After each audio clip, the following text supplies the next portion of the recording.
What's up, everybody? We're on a podcast now. I'm Alex. In this video, I want to talk about a surprise state of play airing tomorrow. Want to go over the details and then want to go over some loose predictions. I think, honestly, you can actually get kind of crazy with this one. And, I think there's a range. You probably could get crazy. I maybe would want a couple of the things that I've seen people throwing out. But, of course, this is a state of play. It's got a 50-50 shot of actually being surprisingly good, but then also a 50% shot of being kind of terrible. So we'll see how it goes. Of course, new games and updates on old games always gets me excited, at least to some degree. So let's go over the details straight from the PlayStation blog. State of Play Japan airs this Tuesday, November 11th. So it's Tuesday, November 11th, 2 p.m. Pacific time, 5 p.m. Eastern. That's the normal, time range that they always do it. And they say tune in for a special episode featuring announcements and updates on games from Japan and across Asia. So they say it's going to be running for more than 40 minutes, focusing on games created in Japan and across Asia, alongside a few exciting updates. From beloved series to distinctive indie creations, the show, hosted by actor Yuki Kaji, will be packed with great games, interviews, and new looks at anticipated titles. And they go through the basic jazz of, if you're going to co-stream it, all that jazz. I won't be able to co-stream it. It, of course, always lies in a really tough time slot for me, but I think I'll be able to watch it live, so I'll be able to react, kind of with people on social media. And then, of course, I'll do videos right after, so make sure you come back here tomorrow. I'll pick some games if there are games that excite me, and I'll do a couple videos on them. Okay, now as for, what are the expectations? What do we think? So, great games, interviews, and new looks at anticipated titles. I see people, getting the clown makeup on, as I think you should. Tetsuya Nomura would make for a great interview, and Kingdom Hearts 4 / Final Fantasy something would make for a good game, and that's, I guess it kind of fits into a couple categories, because Final Fantasy 7 Part 3 would be a new game, I guess, technically, right? Versus technically Kingdom Hearts 4 is an update on, an existing game. But, think about that specifically, right? Interviews. And so here's a couple of things I would say too, right? In terms of expectations. So over 40 minutes, that's a big show. That is one of the longer state of plays, right? But because it sounds like it's literally going to be almost like a panel thing. They have a host. They have a literal voice actor host, so that's interesting. And they're having interviews with developers, right? So this could be pre-recorded, kind of like live on the spot. Obviously, state of plays aren't live no matter what, right? But I guess a thing to say there is, because there's interviews, just because it's 40-plus minutes, I think that really takes a lot of time. Okay, so if you're looking at it and you're saying, oh my God, 40 minutes, you can do, you could say 10 games at 4 minutes each, from that range. And that might be true, but in all reality, I would say probably cut that in, maybe not in half, but I think if we can get 6 to 8 games, right? Because trailers are only 2-3 minutes, so you multiply that by a couple, however many, numbers you want to do. But an interview, that can go a long time. An interview could be 3 to 10 minutes. So, you have 2 interviews, let's even say, right? They just talk to 2 random people, right? 5 minutes each. There's a quarter of your entire show. So in terms of expectations for the amount of games, and remember, there's also indies. So I see people throwing around, obviously, the big titans, and I'll mention a few more as we go. But I think half of it, or more than half of it, is going to be indie / games you probably never heard of before. Now, that doesn't mean it's going to be bad, and that doesn't mean those games aren't going to be interesting, but just kind of brace yourself for it, right? The people that are giving you their predictions of 10 big Japanese games, it's like, all right, well, number one, it might not be 10 games at all, and number two, if you're showing me 10 big games, it might be 2 to 4 of those, right? And the rest would probably be smaller things, and that's generally how these state of plays go. Okay, so kind of like broad expectations, that's what I would think.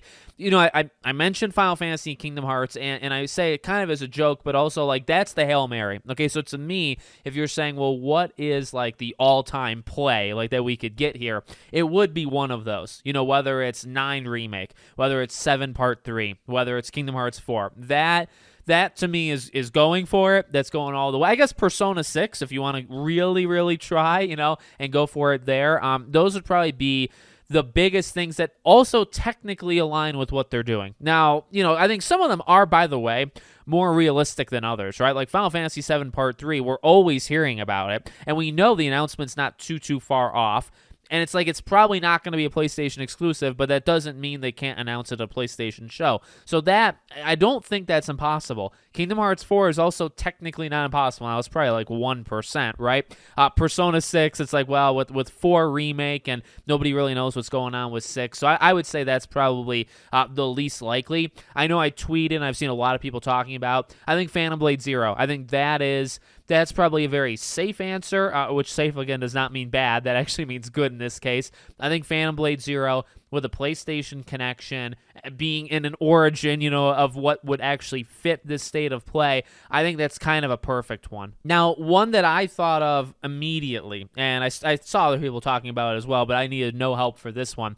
Gravity Rush 2 Remastered, I think, is a very interesting one to me, because if you remember, we're still getting, at least last I checked, we're getting a Gravity Rush movie. And you go back, way back, that Gravity Rush 2, that was on that leaked list of games, and in fact, that's one of the last games I believe that's left. We're getting a Gravity Rush 2 Remastered at some point in our lives, and to coincide, I would imagine, with the movie. So that's one that I think, because I think I saw Real Radic on Twitter, and I like this idea.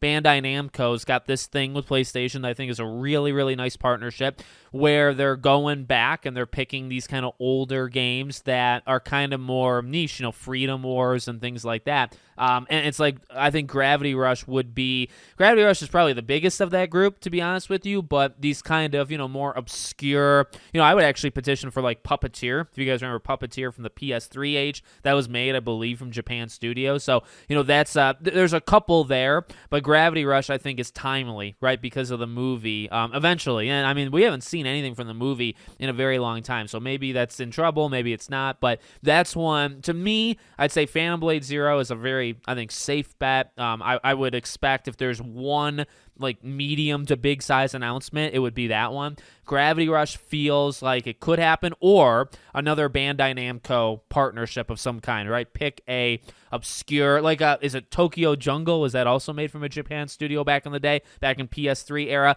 Just these kind of weird games that didn't really sell well back then. They're not going to sell well now, but you know what? They're going to keep them around, and I like that. I think that's actually I wish they did that more often, to be honest with you. So I think something like that would honestly make sense, because that's kind of a partnership, but it is Japanese, and things like that. I know I've seen people talk about could they do Silent Hill here? And Silent Hill, I guess by that I mean Born from a Wish or any kind of Silent Hill thing. I mean, the thing is, it's being leaked kind of consistently that Silent Hill not just is coming to Xbox, but might actually be coming to Switch 2, Switch, and then also last gen console. So I don't know how you're gonna run that freaking thing on a Switch 1, but good luck to Konami. And would that make sense? I mean, Konami would fit the bill, but Bloober Team's from Poland, which is not in Asia. So I don't know if that qualifies or dequalify. It doesn't make it so it's going to happen. I'm not sure about that. So we'll see. Again, I'm kind of expecting 10 or less games, couple big ones, maybe 2 to 4 big ones, 4, 6, 7 small ones. And,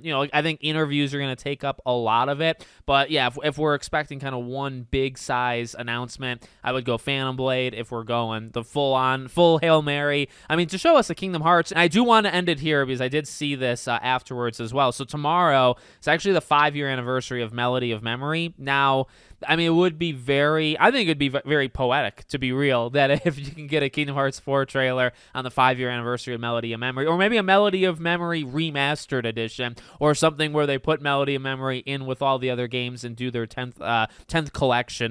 That's kind of kidding, but although they really could do it because they're Square Enix and Kingdom Hearts, so we'll see how that goes. But it is actually a pretty timely anniversary. 5 years is actually a pretty, I'd say, big deal. Let me know what you guys think. Make sure, as always, you're subscribed to the channel, bell icon turned on, and I hope to see you all on the next one.